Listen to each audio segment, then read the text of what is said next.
राधे राधे दोस्तों, भजनों की माला में आपका स्वागत है। मैं आज आपको बुध तथा बृहस्पतिवार की व्रत कथा सुनाने जा रही हूँ। भगवान शंकर बोले, सनत कुमार, अब मैं पाप ताप को हरने वाले बुध तथा बृहस्पति के व्रत को कहूँगा, जिनको श्रद्धा व प्रेम के साथ करने से प्राणी को उत्तम सिद्धि की प्राप्ति होती है। ब्रह्मा जी ने चंद्रमा को ब्राह्मणों के राज्यासन पर अभिषिक्त किया था। किसी समय चंद्रमा ने श्री बृहस्पति की तारा नामक स्त्री को देखा। वह संपूर्ण लक्षण संपन्न, उमड़ती जवानी युक्त, रमणीय रूप लावण्य संपन्न थी। चंद्रमा उस रूप की खान अत्यंत सुंदर तारा को देखकर मोहित हो काम के वश में हो गया और अपने घर रखकर चंद्रमा ने अपने बल से गुरु पत्नी का उपयोग किया। बहुत काल बीत जाने पर उसके यहाँ एक पुत्र हुआ, जिसका नाम बुध रखा, और जो विद्वान, रूपवान तथा सर्व लक्षणों से युक्त था। बृहस्पति अपनी पत्नी को तलाश करते हुए चंद्रमा के यहाँ पहुँचे और उससे कहा, मेरी पत्नी, मुझे वापस लौटा दो। तुमने गुरु पत्नी के साथ कैसा गमन किया है? इस पाप से भला तुम्हारा किस प्रकार छुटकारा होगा? इस महापाप की ओर तुम्हारी बुद्धि किस प्रकार गई? अब तुम चुपचाप मेरी स्त्री को मुझे वापस लौटा दो और स्वयं प्रायश्चित करके पाप से रहित हो जाओ। यदि तुम इसे वापस नहीं लौटाओगे तो मैं इंद्र सभा में जाकर तुम्हारे इस पाप को कहूँगा। बृहस्पति के इस प्रकार कहने पर भी चंद्रमा ने तारा को नहीं लौटाया। तब बृहस्पति देव सभा में गए और वहां जाकर फरियाद की कि मेरी पत्नी का चंद्रमा ने अपहरण कर लिया है और वह मांगने पर भी पत्नी को लौटा नहीं रहा है। हे इंद्र, आप देवराज हैं, आप चंद्रमा से कहकर मेरी पत्नी मुझे वापस दिलवा दीजिए, नहीं तो चंद्रमा ने जो पाप किया है वह आपको लगेगा। मेरी इस बात में रत्ती भर भी संशय की गुंजाइश नहीं है, क्योंकि राज्य का पाप शास्त्र के प्रमाण से राजा को ही भोगना पड़ता है। दुर्बल का बल राजा है, ऐसा पुराणों में कहा गया है। इंद्र ने चंद्रमा को बुलवाया और उससे कहा, हे चंद्र, गुरु बृहस्पति की पत्नी वापस लौटा दो। किसी दूसरे की पत्नी के साथ गमन करने को पाप कहते हैं, लेकिन गुरु की पत्नी के साथ गमन करना महापाप है। अतः हे चंद्र, तुम गुरु की पत्नी बिना विचारे ही वापस लौटा दो। देवराज इंद्र के वचन सुनकर चंद्रमा ने कहा, आपके आदेशानुसार मैं इनकी पत्नी इनको वापस लौटा देता हूँ, मगर मैं अपना पुत्र इनको बिल्कुल नहीं दूंगा, क्योंकि यह पुत्र मेरा है। चंद्रमा की इस बात से देवताओं को संशय पैदा हो गया। यह पुत्र किसका है? यह तो तारा ही ठीक ठीक बता सकती है।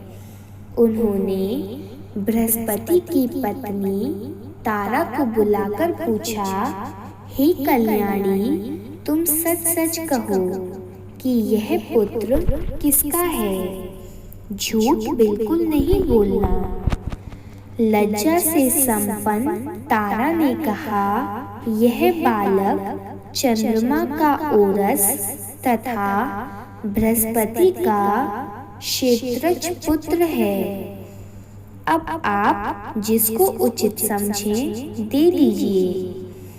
तारा की बात सुनकर देवताओं ने बालक बुध चंद्रमा को दे दिया।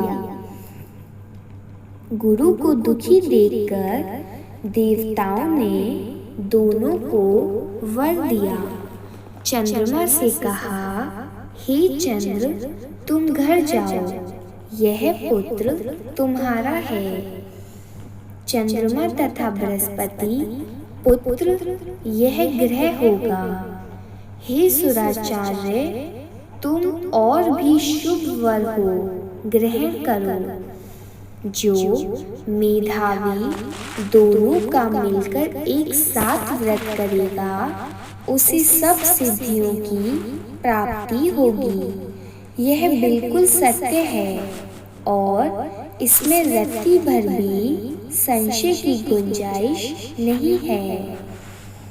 भगवान सदाशिव के प्रिय मास श्रावण में जो लोग बुध और गुरुवार के दिन अर्चन करेंगे उनकी खजाने की अभिवृद्धि होगी तथा उसका श्रेय नहीं होगा। नैवेद्य दही भात से दोनों मूर्तियाँ लिखनी चाहिए। जो मूर्तियों को झूले पर लिखकर अर्चन करता है वह दीर्घायु तथा संपूर्ण गुणों से युक्त पुत्र प्राप्त करता है।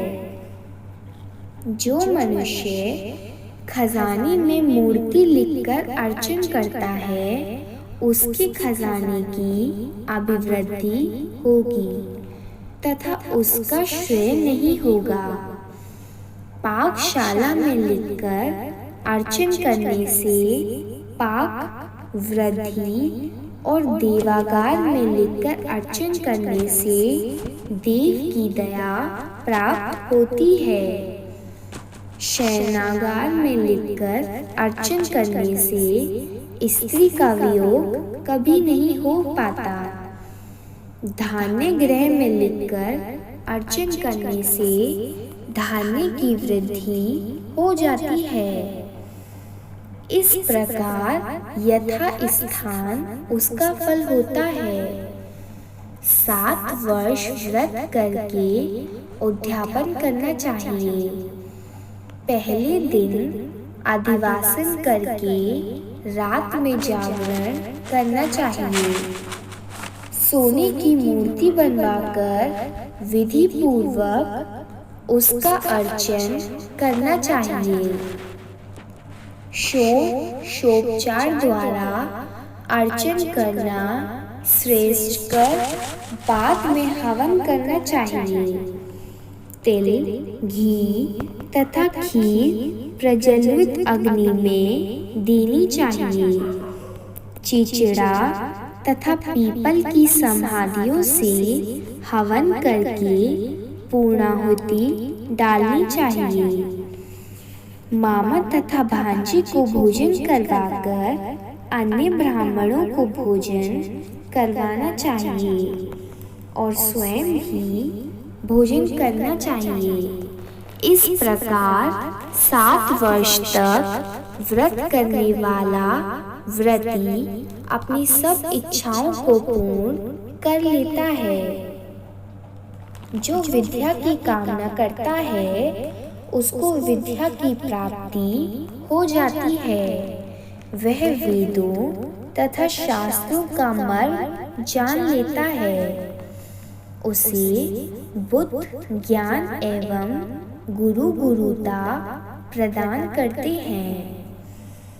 सनत कुमार ने भगवान सदाशिव से कहा, प्रभु, आपने जो मामा भांजे को भोजन करवाने के लिए कहा है, इसका कारण कहिए।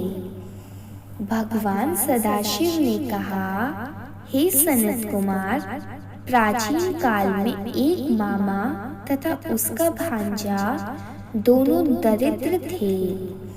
वह एक दिन भोजन के लिए घूमते घूमते एक सुंदर नगर में जा निकले। उन्होंने श्रावण के महीने में उस नगर में प्रत्येक वार का व्रत करते हुए लोगों को देखा, लेकिन बुद्ध तथा गुरु का व्रत करते हुए किसी को नहीं देखा।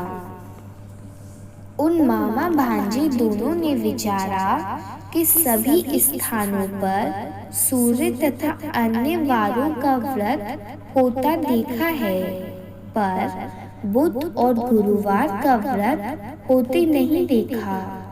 क्यों ना हम दोनों इस व्रत को करें? यह अनुष्ठित व्रत है, इसे हम करेंगे। लेकिन विधि विधान न जानने के कारण वह दोनों संशयापन हो गए। तब उसी रात उन दोनों को स्वप्न में व्रत करने की विधि ज्ञात हो गई। उस विधि के अनुसार दोनों ने व्रत किया तो उनको बड़ी भारी संपत्ति की प्राप्ति हुई और वह दोनों धन कुबेर हो गए। उनका ऐश्वर्य दिनों दिन बढ़ता गया। इस तरह पूरे 7 वर्ष तक व्रत करके वह पुत्र पौत्र आदि से संपन्न हो गए। बुद्ध और गुरु दोनों ने प्रत्यक्ष होकर उनको वर दिया, आप दोनों ने हमारा व्रत का सुविचार किया है। आज से जो कोई भी इस व्रत को करेगा और मामा तथा भांजे को भोजन कराएगा, वह उत्तम सिद्धियों को प्राप्त करेगा और जब इस संसार से विदा होगा तो जब तक चंद्रमा और सूर्य रहेंगे तब तक हमारे लोक में रहेगा।